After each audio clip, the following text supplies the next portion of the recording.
I have 3 kids from my previous relationship, tween to young teen, and I have an infant with my husband. I work from home, manage my own business, and pay half the bills. I also homeschool my 3 older kids because their school shut down a few months after the roof collapsed during our last big snowstorm. I do all the cooking and at least 80% of the chores. The kids do the rest. My husband's only chores are garbage, laundry once a week, and grocery shopping every other week. Since roughly December, my husband has been incredibly depressed but won't manage it in a healthy way, despite me urging him to get help. He's just been isolating and defensive. He works from 8 a.m. to 4 p.m., gets home around 4:30, eats dinner, and hangs out with the kids for maybe a half an hour. He then goes to the garage or his truck to decompress. He returns inside around 8 p.m. to help me get the kids in bed. He then jumps on his computer or watches YouTube on his phone until he sleeps. Pretty much every single weekend since March, he's been going out with his buddies as well. So typically, the only day he's actually home is Sunday. Usually his buddies ask for him to help with their vehicles, or he runs errands, going to the dump, fixing his vehicle, helping his mom, etc. So realistically, my kids and I only have his attention for at most an hour a day, if that, even on his days off. Unfortunately, he and I have gotten into at least 3 fights since December because of his lack of attentiveness and his constant excuse of, I worked all day and week and need time to myself. It's truly just the lack of empathy that drives me insane because I have 0 breaks, but he still feels like he should be entitled to more and more breaks as the days go on. So we have fought about it. I will bring it up calmly, and he'll get defensive and blow up and pull the repetitive, I work all darn day talk. The last big fight we had a couple of weeks back, I told him I was leaving. I started packing. He begged me to stay, said he would try to be better, and suggested we rent a boat for this past weekend so we could all reconnect and have a nice family weekend. I ultimately forgave him because he showed a lot of effort after that. When he got home from work, he was present. He didn't go out during the weekend with his buddies as he had been. We went on a few walks together, just us and the kids. Collectively, we were still only getting to hang out with him for maybe 1.5 hours, but he was inside and more present either way. I thought things were looking up. Well, he paid the down payment, half the cost of the boat 2 weeks ago, when we discussed it, and I was due to pay the other half upon picking up the boat this Friday. However, he told me on Thursday night that he decided he didn't want my older children to go. He asked me if I would just have my mom watch my older children so it could just be me, him, and the baby on the boat. I asked him why, and he said, because I need a break from the kids. So I was angry and snapped back. Oh, you mean you need a break from your stepkids? Your kid is fine, but let's push my kids away because you need a break from them. He said I'm making a big deal out of nothing, but I don't think I did. The kids knew about the trip and were excited. If I dropped my older kids off with my mother and still brought the baby out because my husband decided he needed a break from them, they would be extremely hurt. He kept saying we can bring them next time, but I told him no thanks and said I wouldn't be paying the other half of the boat cost. He can pay it and bring out his buddies, or he can forfeit the money he put into it already, as it was non-refundable. I didn't end up paying him and he lost $450. He's still angry at me, stating that I made a mound out of a molehill, but I don't think I did. He's hardly near my kids ever, so his needing a break from them and not his kid is wild. Am I the idiot? Edit. But the thing is, his friend from high school moved back to this area, and in December, this friend of his started asking him to go out with him all the time. Every weekend, they started bar hopping, staying out until 5 a.m., going over to random people's houses that his buddy knew, and staying there all night. There were even a few nights when he didn't come home and would pull in around 9 to 10 a.m. During that time, he acted like nothing was wrong. He never mentioned anything. He didn't act depressed. But when I started calling him out on it, he was all of a sudden so depressed and afraid of being a bad dad. It literally was not until I called him out on it, though. He was not like this before he got depressed. My older children's father passed away during deployment when I was pregnant with my tween. I got together with my husband when my tween was a toddler, and he was always an amazing father figure. He refused to do anything without me and the kids, calls my kids his children. When he got depressed around Christmas time, everything changed. That does line up with everything being the friend. The friend must have introduced something new: drugs, other women, alcohol, and the best one, earbuds. It may be that this friend has been talking into one ear. How much freedom, money, etc. would he have without those darn kids who aren't his? Why should he do anything for them? They're not his. Why should he spend his time with them? Why is he with a ball and chain when he could be living life? I'd say the friend has to go. No texting, calling, or hanging out. I'll bet you'll see improvements when the friend disappears. You seem to know exactly when his behavior changed. When behavior changes, so did something else in his life. Nothing happens in a vacuum. No matter how secretive they are, somebody somewhere knows something. Yep, I'm betting it's exactly this. The friend is poisoning him against OP and her kids.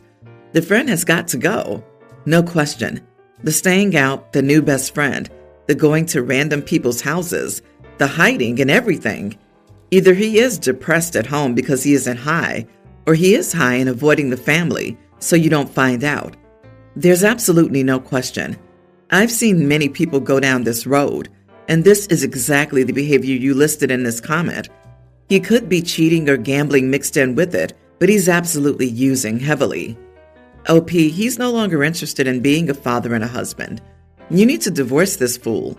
Just wish he could have been honest to begin with, so you didn't have to make a kid with him or marry him. You are not the idiot, my dear. Your post reads like a Lifetime movie. You probably shouldn't have him as your insurance beneficiary and should not go on boat trips alone with him. Please be careful. My older brother has a lot of stepkids. His wife, Tori, has 2 kids from her first marriage, then a son, Liam, teen, from a random hookup, and 1 more kid from a long-term relationship. My brother has a daughter, nearly adult, as well. From what he tells me, Liam's the only one without an active dad and who lives with him full-time, as my biological niece primarily lives with her mom. I assume Liam living with them full-time meant he would get quite a bit of attention, but my niece told me that they all seem to forget about him. She's told me that her stepmom once said that Liam's the extra and not as cute as her other kids. It was a joke. Anyway, Tori invited the whole family over for dinner. At one point, they told us all to gather around, and Tori told us she was pregnant. Everyone started cheering. I'll admit I was too, but my niece drew my attention to Liam, who started crying and walked off. Niece and I followed him, and when I asked him if everything was okay, he started crying in my arms. I felt so terrible. My niece took him out for ice cream to cheer him up, while I returned to the others. They were all very preoccupied, and my sister started talking to one of our nieces, not Tori's kids. This nephew then tells us that while he didn't make a team, Liam did. My brother was quite surprised because he's a massive fan of this sport and had no clue Liam was interested, as he always thought he was a quiet or nerdy kid. This nephew sort of laughed and said, Liam's not a quiet, nerdy kid. The opposite, actually. He's very popular at school. After finishing his conversation with the nephew, he approached me and said, maybe nephew's confused. Liam's not that type of kid. I asked him what kind of kid he thinks Liam is. My brother said he doesn't talk to Liam much, but according to Tori, he's socially awkward, sensitive, and a little needy. Tori overheard and was like, Liam, is he bothering you? Next time he tries to talk to you, run, or else he'll never leave you alone. He really is needy. I couldn't believe what I was hearing, especially after how much Liam cried earlier. I told Tori and my brother that they should be ashamed of themselves. I then specifically told Tori that she should have kept her legs closed if she didn't want needy children. My brother kicked me out, which I deserved, but Tori's furious and keeps sending me messages about how rude I am and how I don't know anything about her, etc. I even got yelled at by my mom. I sincerely believe they're all screwed in the head. Am I the idiot? Edit.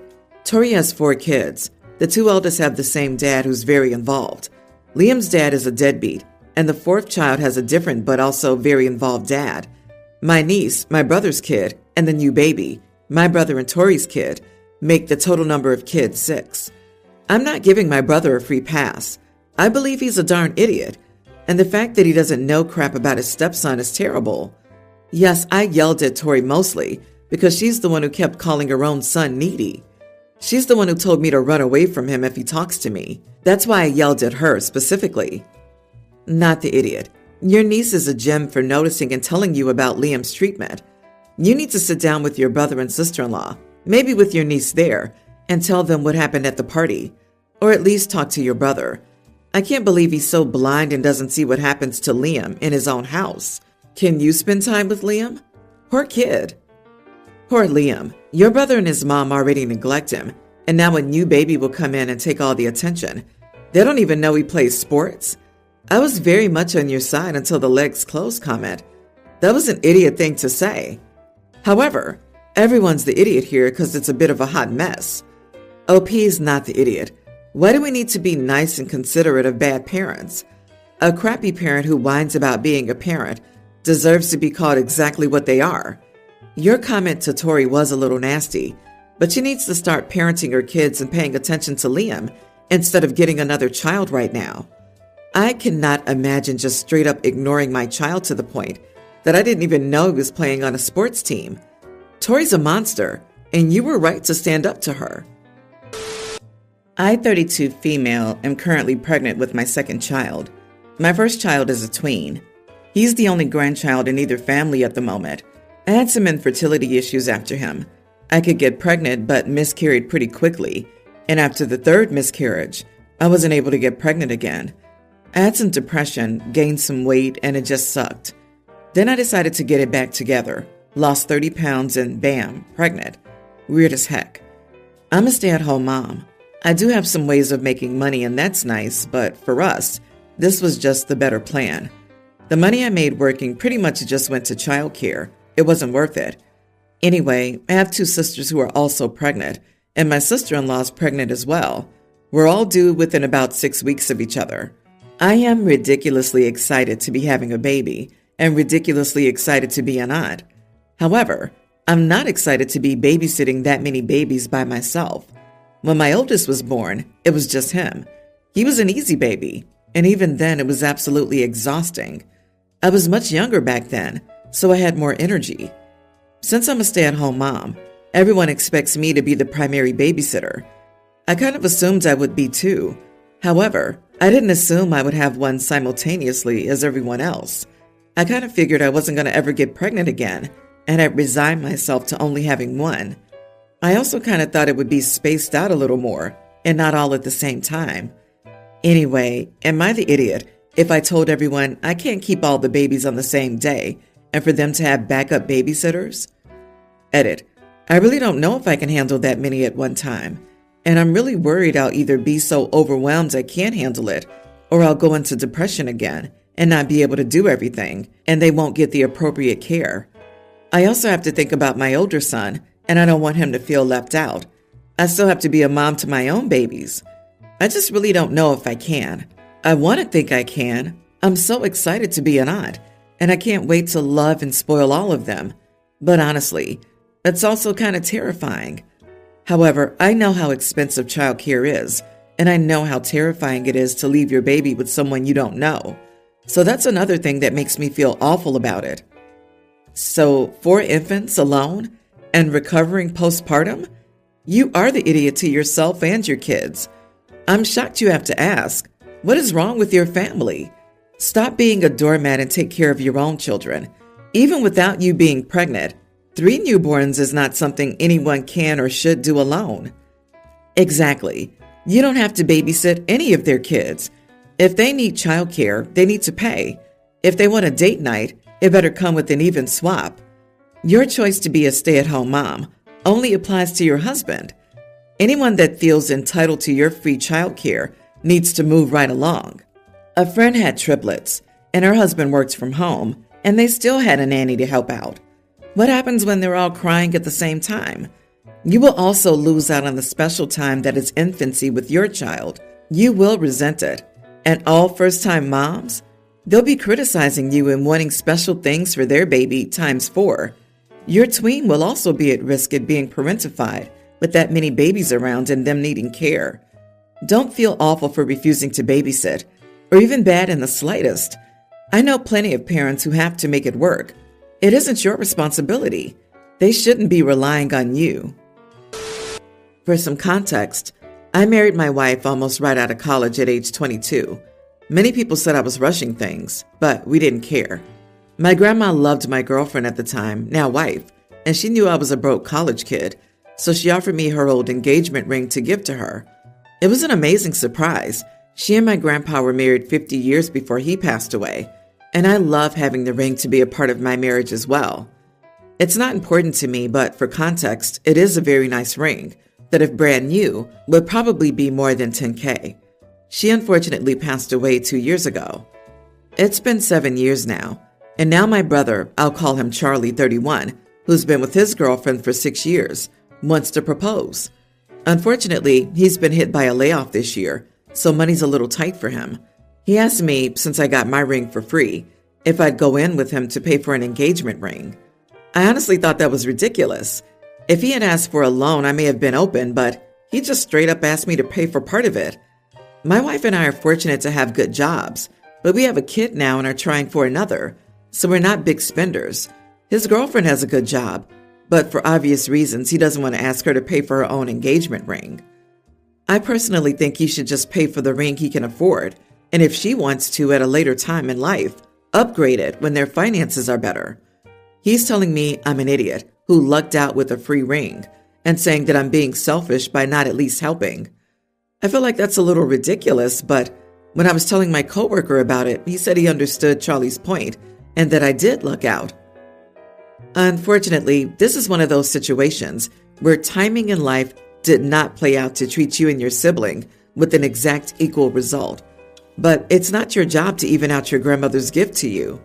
It sounds like your grandmother's connection to your now wife was a factor in her decision. You're correct that your brother should save up and buy a ring within his means. It's still about the sentiment and thought that counts, not about the value. I would have said that there were no idiots if he had simply asked and accepted your no with grace. But calling you selfish puts this solidly in the not the idiot for me. You have your own expenses. Why is bro getting engaged now? What's the rush? It's weird that they've been together for 6 years, and he's thinking of proposing now that he's been laid off. He's waited 6 years. He can wait until he gets a job and saves the money. You don't owe him anything. Your grandma died 2 years ago after he'd been with his girlfriend for 4 years. She had plenty of time to gift him something, like whatever she gave your mom and aunt, but chose not to. It's not your responsibility to make up for it. He's spending Christmas with her whole extended family and wants to be able to celebrate the engagement with them. I understand, but that doesn't mean he needs to spend more than he can afford on a ring. Before my grandma gave me hers, I found some pretty ones for $500 and less. I know he can afford that. I'm sorry, but your brother's priorities are backwards. If my sister, daughter, or cousin, take your pick, came home with an expensive ring, and I found out that the fiancé had just lost his job, I'd be side-eyeing the fiancé and judging their relationship like crazy, because no way would I believe that the fiancé had enough sound financial judgment to take good care of my loved one. I also would possibly be whispering words of caution in private to my loved one while waiting for their relationship to implode. You gave your brother good sound advice. Your brother's doing himself a disfavor by disregarding it and throwing his little tantrum.